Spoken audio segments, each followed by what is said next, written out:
Habari gani, which means in Swahili, what's the news? The news today it is Black History Month, and we welcome you to Satora's Black History Corner. I am your host, Catherine Hunter Williams, along with my co-host, Catherine Blake. Hello, everybody. Today I'm going to tell you our story about William Steele, who was a Black American abolitionist and conductor on the Underground Railroad. And Miss B is going to tell you our story about another great conductor, or sometimes called a railroad agent, Miss Henrietta Bowers Duterre. It's French stuff. Yeah. Of the Underground Railroad and the unusual way she helped slaves to escape to freedom. Mm-hmm. Really, really unusual. Yeah. So you're gonna do that. Okay. Historians believe, if you don't know what the Underground Railroad is, it is not a train under the ground. Thank you. Okay. Now, my understanding, the first time that the Underground Railroad was mentioned, or the Underground, was when an escaped slave had escaped from his master, and when his master chased him to try to find him, he said he just dropped off to the face of the earth, and so he must have went underground. And that's how they said the Underground Railroad got his name. But then this here says, historians believe that the Underground Railroad may have originated with the Quakers in the late 1780s.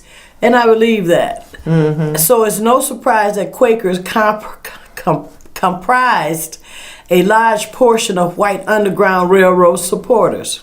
Did you ever hear what Voltaire wrote about the Quakers? Because he came in contact with when he was in exile in England. He was shot because they were actually doing what Christians are supposed to do. And all the time he had put up, he was from France, where the Catholic Church is doing horrific things and using their church, their legacy being the vicar of Christ on earth to get away with it. But he was actually surprised because the Quakers actually did what Christians are supposed to do. Right. So they were always kind of an exemplary quality. Yeah.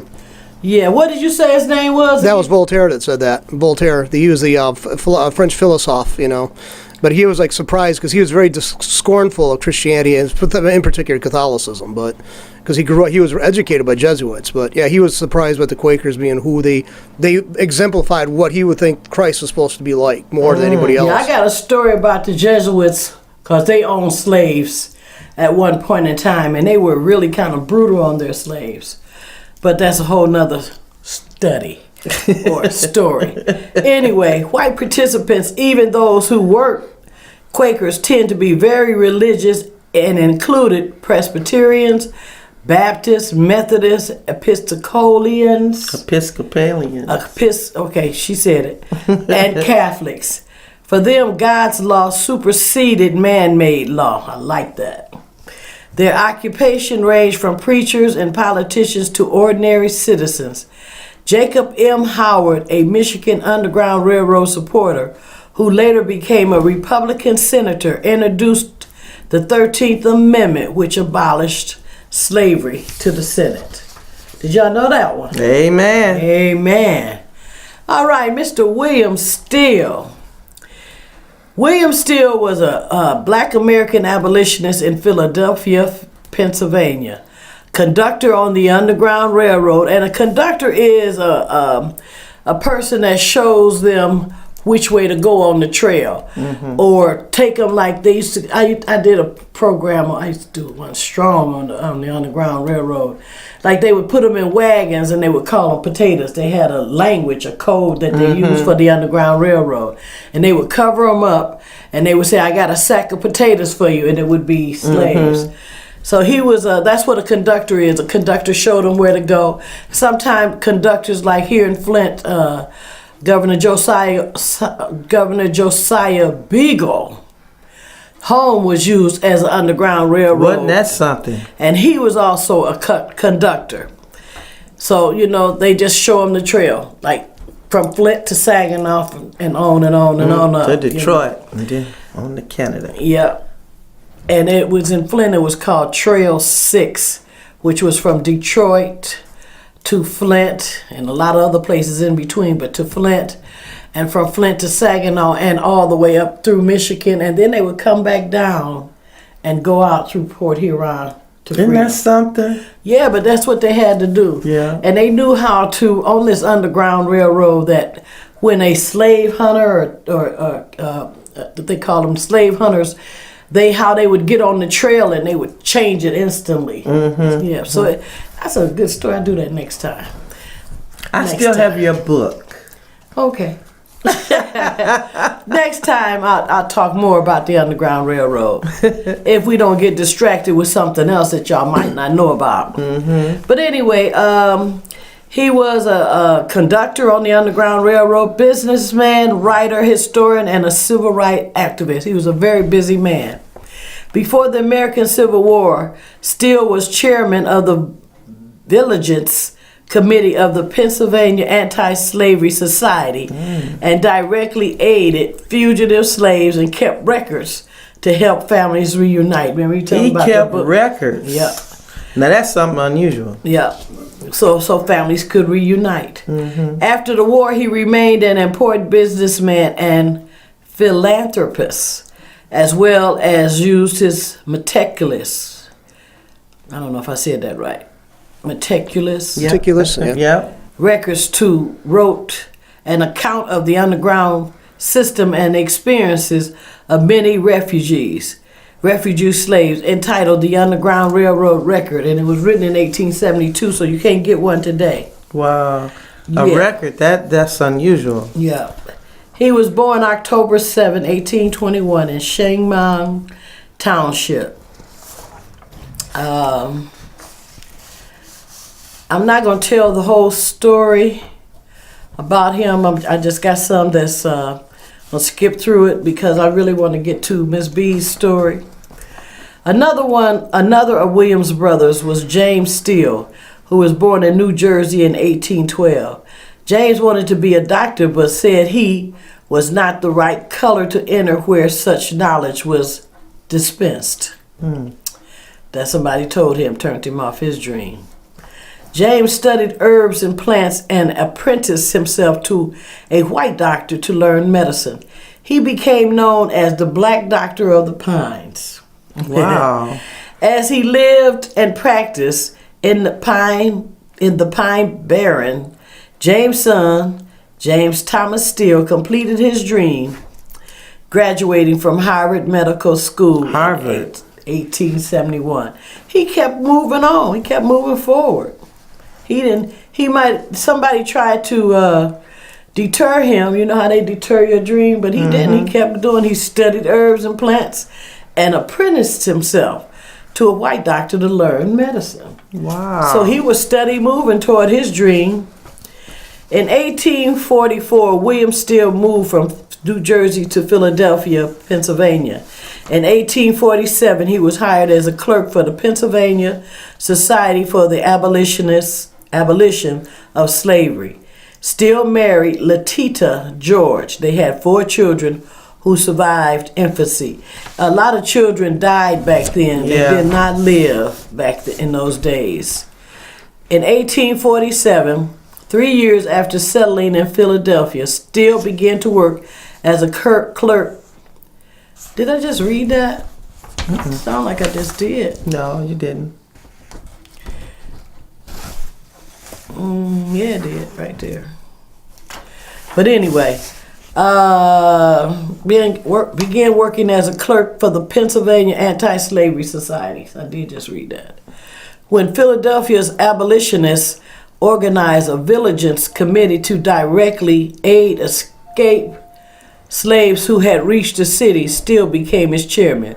By the 1850s, Steele was one of the leaders of Philadelphia's African American community.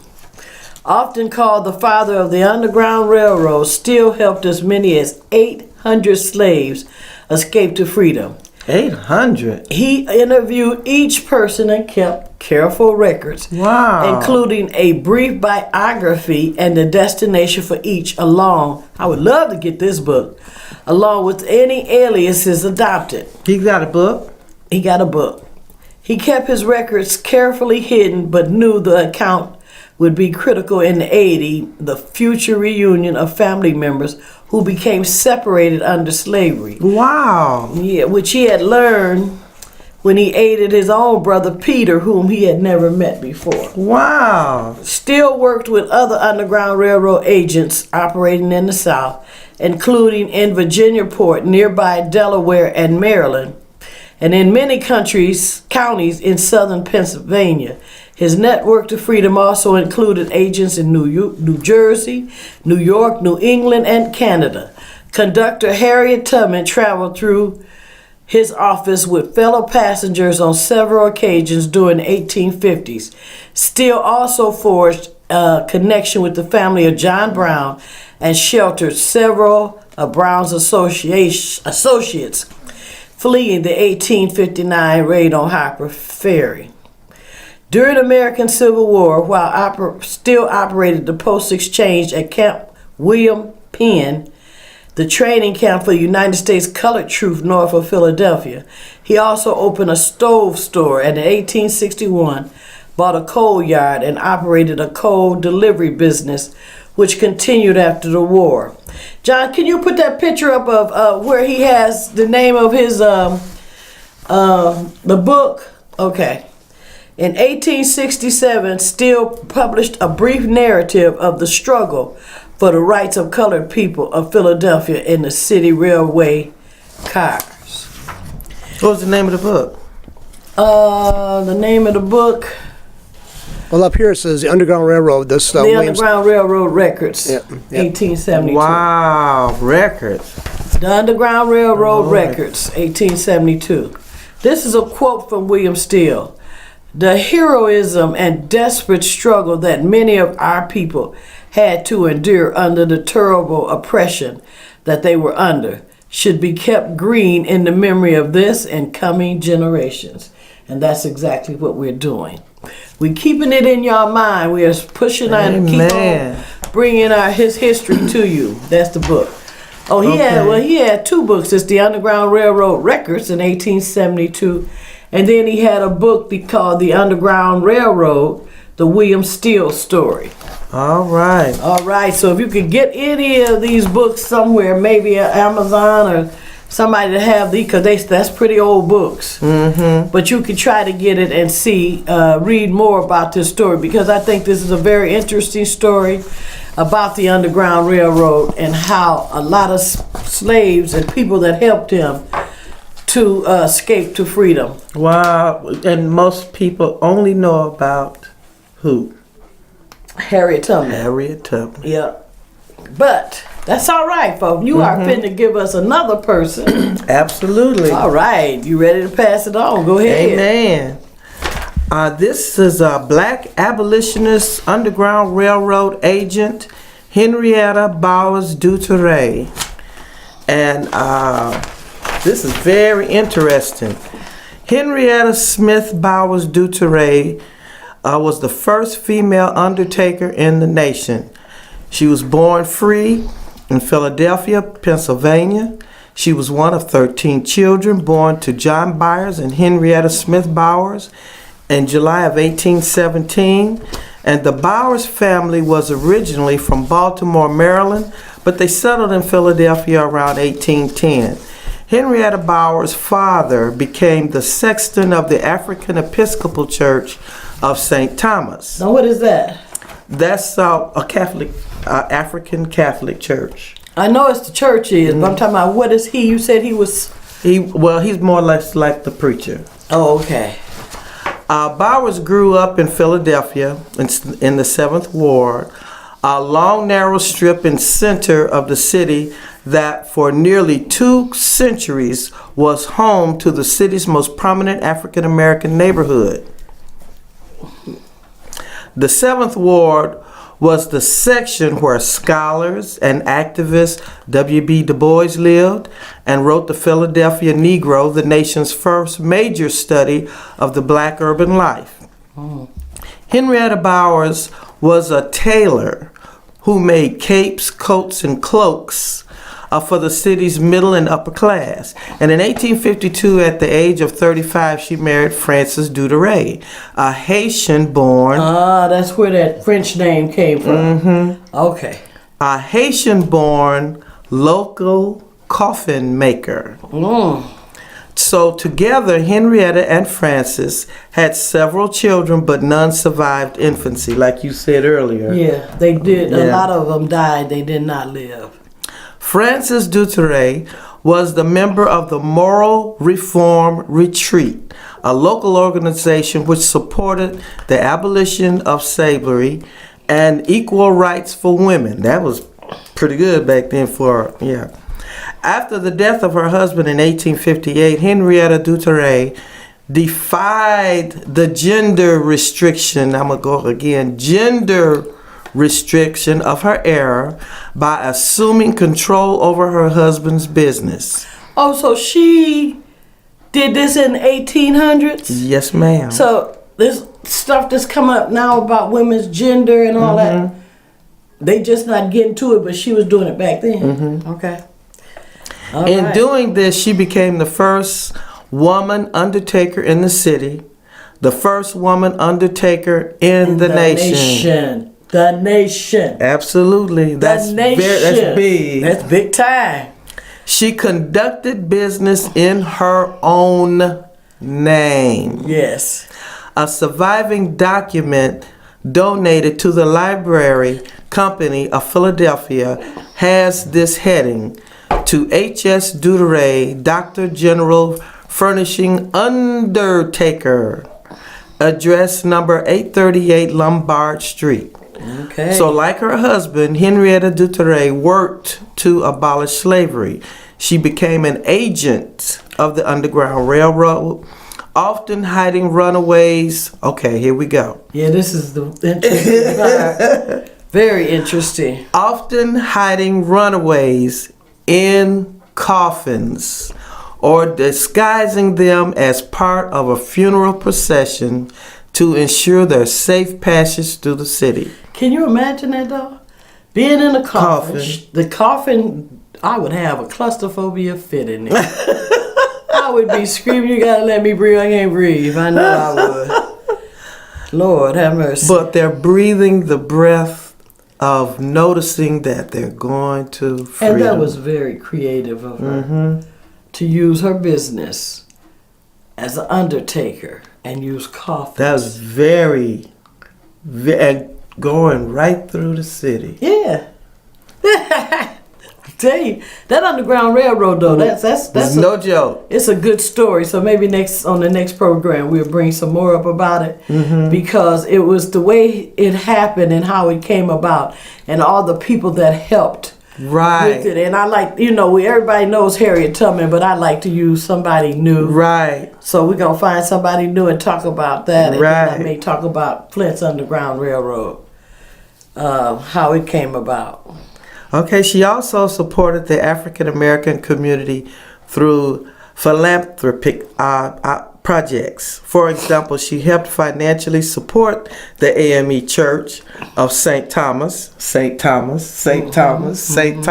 We know where that is. Yep. And raised funds to pay the pastor's salary. She also funded Stephen Smith's Philadelphia home for aged and infirm colored persons, and in 1866 she helped create the Freeman's Aid Society fair to assist formerly enslaved people in Tennessee. Although she remained socially active throughout her life, Duterre gradually transferred the management of the business to her nephew, Joseph T. Seth, and by the time of her passing in 1903, the company had become one of the city's most successful African American businesses, taking in about $8,000 per year by burying, listen to this, both blacks and whites. And that's in the early 1900s. Yes. Where they used to, here in Flint, a black person couldn't even be buried out there at the sunset out there on Flushing. And that was in the latter part of the 1900s. Yes. Give me a break. So Henrietta Duterre died in Philadelphia on December 23rd, 1903. And in 1903, the Register of Deeds in the city of Philadelphia, Dutouré is listed as the undertaker for the young African-American male who died just 2 days before her own death. And when she died at the age of 83, her estate, including the undertaking business, hearses, horses, carriages, burial lots, and four cemeteries and houses. Her nephew continued to operate this business until his death in 1927. She is interred in Eden Cemetery, the oldest black-owned cemetery in Philadelphia. And this... In Pennsylvania. Yeah, Pennsylvania. Among its residents for the abolition... Wait a minute, I'm going to tell you some of the people that's buried in that cemetery. Okay. Oh, wow, I didn't write it down. Let me see. Among the famous residents are, here we go, abolitionist William Steele, father of the Underground Railroad, I can't even say this word, Marian Anderson, who struck a blow for the civil rights. So when she sung on the steps of, say it again. Contralto, yeah. Contralto. That's it, right. Okay. For the first My time. tongue got twisted. That's what I'm saying. For the first time, I'm trying to tell somebody how to say something. Thank you, Lord. Okay, she's buried there. And that's among some of the famous people that is buried at Eden Memorial Park. Now, Marian Anderson was the singer that was... She was denied access to the Constitution Hall because she was black. So she sung on the steps of Lincoln Memorial in 1939. After being denied. Yeah, but she struck a blow for civil rights. And there are many. She did that. And there are many Civil War veterans buried in that cemetery also. It says it's safe to say that Eden Cemetery has the largest number of Black American Civil War veterans in the state of Pennsylvania. Absolutely, yeah. Wow. That's a nice sight to go see too. Yeah. There's probably a lot of different sites that you could go and check out in this country, you know, where they have memorials and different things of black people. I think New York, I thought they said Pennsylvania is large, but I thought it was in New York when they found that one. This black cemetery, it was an African burial ground. And that picture that was being shown, that's her as a baby. That's her as a baby. You got her up there, John? Yeah, that's her mother and her as a baby. That's the only picture that have of her. Yeah, that they have of her. Cause see, I'm glad you explained that because I was thinking this was her holding a baby. No, that's not her. None of her children lived. Right. All right. Okay. Oh, and we do want to take a moment to honor Al Jarreau, our legendary jazz singer, who passed yesterday. 76 years old. He was retiring. We're in this love together. That was one of his famous songs. Amen. And I love that song. And it's a nice song to sing to your man or your woman. Yeah. Because when you're in love, we in it together, baby. Amen. That's for sure. Another voice we will miss. Yeah. Okay. All right. All right, that's the story about William Steele, a great abolitionist. Amen. And conductor of the Underground Railroad, and Miss Henrietta Bowers Dutouré. Dutouré. I like that name. I hope I'm saying it right. It sounds like it's right to me. Because it's French, yeah. Yeah. And she married a guy Haitian, from, yeah. And we're under the French names, control. So, yeah. She was another great railroad conductor.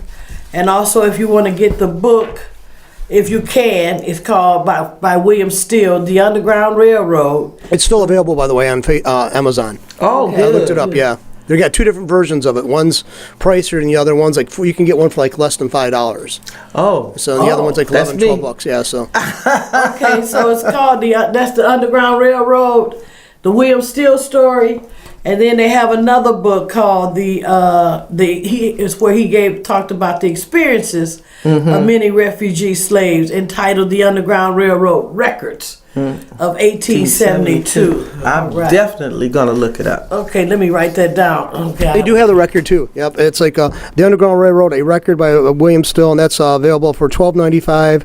And also you can get available one of his books here, The Underground Railroad, a record of facts, authentic narratives, and letters. And facts? And that's this is a Kindle version you can get for $3.03. So if you Okay, have and a that's Kindle- on Amazon. That's Amazon, correct? Okay, thank you. Thank you very much, John. All right, let's move on. If you would like information about our theme song, Be Proud to Be Black, featuring Martin Luther King Jr. and Malcolm X, which would be a great theme song to have as your music for Black History Month Amen. celebration, or for a Black History Month celebration program you may be planning to have publicly. To receive a CD, contact TP Productions at 810-962-3258. That's 810-962-3258. And I need to write that down that I'm going to have it because I'm going to have it playing it at our program Wednesday. And like I'm talking about the program, also on Wednesday, February 15th, 2017, the Comet Study Group, in celebration of Black History Month and our 12th year anniversary, will present John A. White Jr., author of Soldiers at the Cross, A Journey from Slavery to the Promised Land, from 5 to 6:30 p.m. at the Good Beans Cafe. That's located at 328 North Grand Traverse Street, the corner of First Avenue. That's in Flint, Michigan. And Kemet is also known as Ancient Egypt. Yeah, we've been together 12 years. Amen. And some of them times it would be just us. But we still here. And that's just an awesome thing. Be sure to watch political pundit Dr. George Moss every Monday at 2 p.m. on allpointstv.com and YouTube. And also allpointstv.com programs come on Comcast Channel 17 every Tuesday evening from 8:30 to 9:30 p.m. As always, Miss B and I would like to say thank you to all of you who have watched our program today and has learned that we have a great story, and we encourage you to learn more about our story. Amen. Learn about who you are, where you came from. All right. And also learn about who God is. Until next time, we want you to know and always remember that Black Americans are a strong and resilient people, and that no one can keep us down. Be sure to celebrate Black History Month the rest of this month and be proud to be Black. And always keep on keeping on with us. Hotep, which means peace.